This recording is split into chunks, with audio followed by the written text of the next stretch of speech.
नमस्कार प्यारे साथियों, कैसे आप सभी। एक बार फिर से आप सभी का स्वागत है अपने योद्धा सीरीज में। प्यारे दोस्त, अपनी सीधी बात करते हैं वाद्य यंत्र का पार्ट 1 तत्व वाद्य यंत्रों की कौन कौन सी श्रेणियां थी, कौन कौन से वाद्य यंत्र थे, उन सभी की बात हो चुकी है। आज हम जो बात करने वाले हैं वो करने वाले हैं वाद्य यंत्र के अंदर सुशीर वाद्य यंत्र कौन कौन से है। तो योद्धा सीरीज का पार्ट 7 आ चुका है।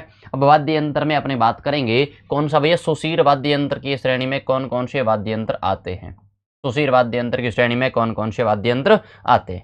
सबसे पहली बात करेंगे, हमारे सामने आता है सुशीर वाद्य यंत्र। ऐसे वाद्य यंत्र जिसमें फूंक मारकर या फिर हवा से क्या की जाती है, ध्वनि उत्पन्न की जाती है। जैसे आप सभी को पता है मुरली है, बांसुरी है, शहनाई है, ये क्या रहते, पुंगी है, बीन है।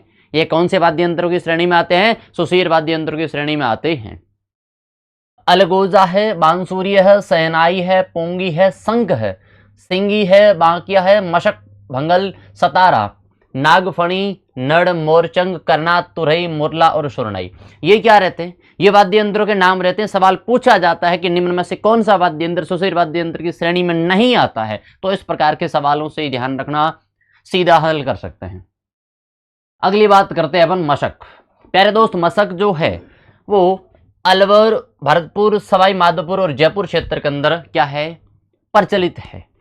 इसको क्या है, यहाँ पर रखे इस प्रकार से एक भाग से क्या है, फूंक मारी जाती है और यहाँ से बजाया जाता है। तो ये वाद्य यंत्र कैसे, कौन सा रहता है, मशक वाद्य यंत्र रहता है।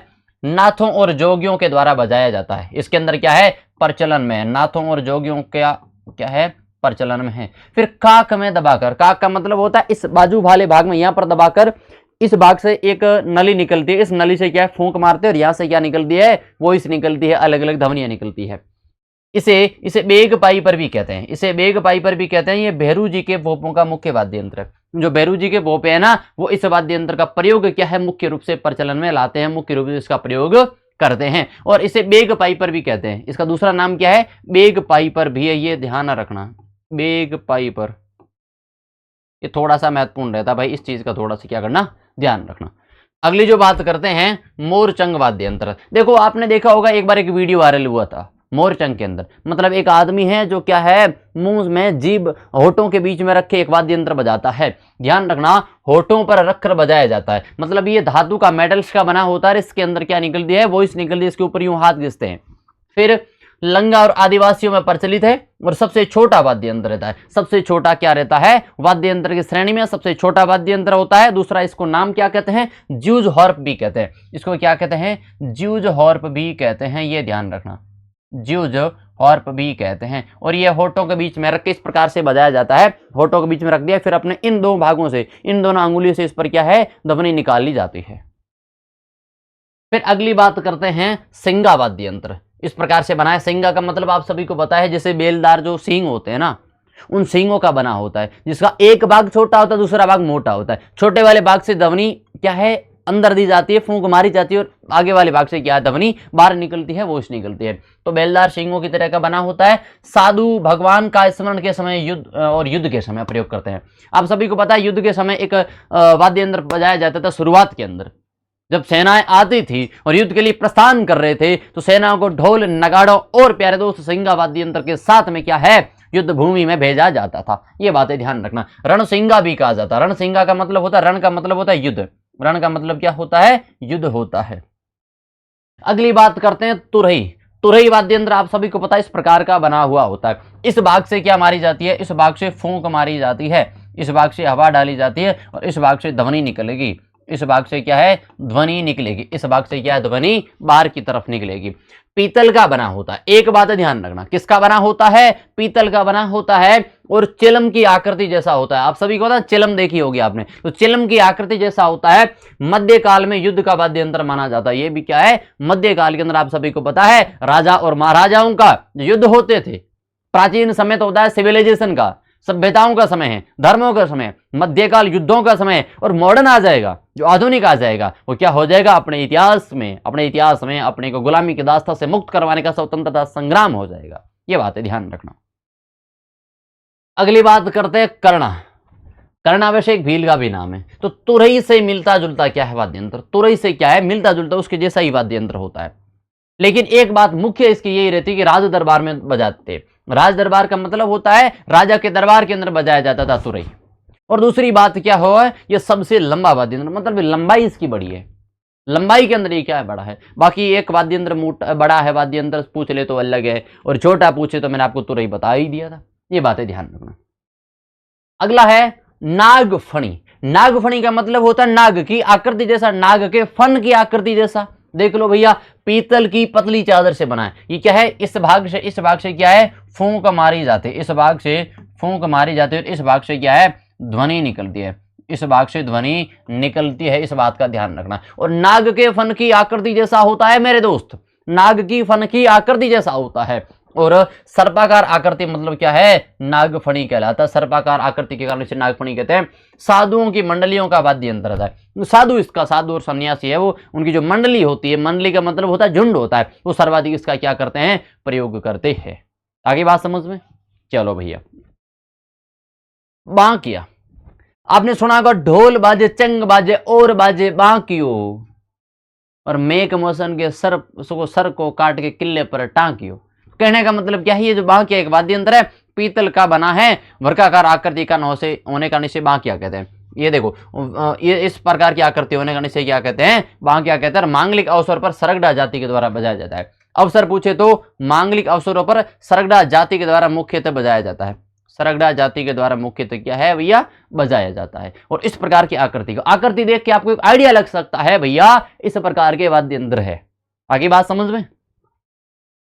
अगली बात है पुंगी या फिर बीन, है ना, पुंग या फिर बीन कि नागिन अपने अपने असली रूप में आओ, अपने असली रूप में आओ। तो इस बात का ध्यान रखना, ये सपेरों और कालबेलियों के द्वारा, सपेरों और कालबेलियों के द्वारा प्रयोग में ली जाती है, प्रयोग में लिया जाता है पुंग या फिर बीन। और ढांचा लौकी के तुम्बी का बना होता है। ये ढांचा मतलब ये बीच का जो भाग है ना यहाँ, और यहाँ पर क्या होती है, यहाँ पर उंगली रखी जाएगी, और यहाँ से क्या है, ध्वनियां निकाली जाएगी, और इसके इस भाग से क्या है, फूंक मारी जाएगी। ये बातें ध्यान रखना। और यूं बजाते हैं ना, यूं मतलब जो इस प्रकार से, तब क्या कहते हैं, उसे सपेरा फिर कालबेलिया जाति कहते हैं, है ना। ओके, अगली बात करते हैं मुरला। तो ये पुंगी का ही परिष्कृत रूप माना जाता है। पुंगी का ही क्या है, परिष्कृत रूप है। परिष्कृत का मतलब होता है संशोधित रूप, संशोधित रूप माना जाता है। जैसे माना कि ये पेन है, इसका परिष्कृत रूप ये हो सकता है कि इसको मैं मेटल का बना दूं, इसको पतला कर दूं, लंबा कर दूं, बड़ा कर दूं, छोटा कर दूं, लेकिन है पेन जैसी। ये बातें ध्यान रखना। और इसे बांसुरी, आंगोर या फिर टांकी भी कहा जाता है। बस इतना ही ध्यान रखना है, इसके बारे में ज्यादा आपको जानकारी रखने की आवश्यकता नहीं है, क्योंकि आप सभी को पता है बांसुरी क्या है, मुरली क्या है, पुंगी क्या है, बीन क्या है, शंख क्या है। ये तो छोटी छोटी चीजें हैं। कानी, ये याद रखने जैसी चीज है। ये क्या है, याद रखने जैसी चीज है। जैसे चरवाओं का वाद्य यंत्र है, और आकार में नड़ से छोटा होता है। चरवाओं का मतलब आप सभी को पता है, चरवाओं का मतलब आप सभी को पता है, जो पशुओं को क्या है, चराते हैं ना, चारागांव वगैरह क्षेत्रों के अंदर, वो क्या है, चरवाओं का मुख्य वाद्य यंत्र रहता है। और प्रचलित दक्षिणी राजस्थान में आदिवासियों के द्वारा। और भील है, वो वर्षा ऋतु में प्रयोग करते हैं। भील वर्षा ऋतु के अंदर इसका क्या करते हैं, प्रयोग करते हैं। इस बात का क्या करना, ध्यान रखना। भील वर्षा ऋतु में इसका प्रयोग करते हैं। बहुत शानदार, बहुत इंपॉर्टेंट चीज रहती है। भील इसका क्या करते हैं, वर्षा ऋतु में प्रयोग करते हैं। अगली बात करते हैं तारपी। प्यारे दोस्त, तारपी देखो इस प्रकार का बना होता है, एक प्राचीन कह सकते हैं। ये कथोड़ी जाति के द्वारा इसका प्रयोग किया जाता है। ज्यादातर ये कथोड़ी जनजाति में प्रचलित है। ये वाद्य यंत्र पावरी, मतलब गुजरात का एक सुशीर वाद्य यंत्र उसकी श्रेणी के अंदर आता है। पावरी जैसा होता है, लेकिन इस प्रकार से, मतलब कह सकते हो इस भाग में फूंक मारी जाती है, इस भाग में फूंक मारी जाती है, और इस भाग से हवा बाहर आती है। लेकिन थोड़ा क्या वजन में है, ये थोड़ा क्या है, वजन में रखता है, क्योंकि धातु का बना हुआ होता है, तो थोड़ा वजन के अंदर भी क्या है, भारी है। अगली बात करते हैं अलगोजा। प्यारे दोस्त, आप सभी को पता है अलगोजा के अंदर दो बांसुरी साथ में होती है, दो बांसुरी साथ में होती है। क्षेत्र है बाड़मेर, बूंदी, भरतपुर और अलवर का जो क्षेत्र है, मुख्य रूप से क्या है भैया, अलगोजा का वाद्य यंत्र है। और छेद इसके अंदर 6 होते हैं, लेकिन किसी किसी में 7 और 9 भी बने होते हैं। ये बातें ध्यान रखना। 6 छेद होते हैं, और किसी किसी में 7 और 9 भी वाद्य यंत्र में छेद होते हैं। 1 2 3 4 5, और इसमें कितने, 1 2 3 4 5, है ना। इसके अंदर मेरे हिसाब से दिख नहीं रहा है। और 6 या फिर 7 या फिर 9 छेद होते हैं। पशु चारकों के द्वारा इसका मुख्य रूप से प्रयोग किया जाता है। केर की लकड़ी का बना है। या अगर लकड़ी पूछ ले तो ध्यान रखना, केर की लकड़ी, केर की लकड़ी का बना हुआ होता है, केर की लकड़ी का बना हुआ होता है। सिंध प्रदेश, आप सभी को पता है पाकिस्तान में अलगोजा को बीन कहते हैं। अलगोजा को क्या कहते हैं? बीन कहा जाता है।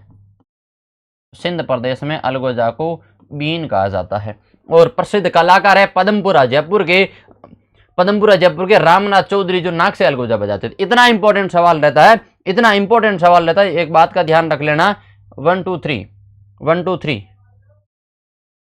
ये देखो इतना इंपॉर्टेंट, मतलब इतने स्टार जैसा ये सवाल है। रामनाथ चौधरी जी क्या करते हैं? नाक से अलगोजा बजाते थे। कितने भैया प्रसिद्ध व्यक्ति रहे होंगे। ये राजस्थान का राज्य वाद्य यंत्र है। राजस्थान का क्या है?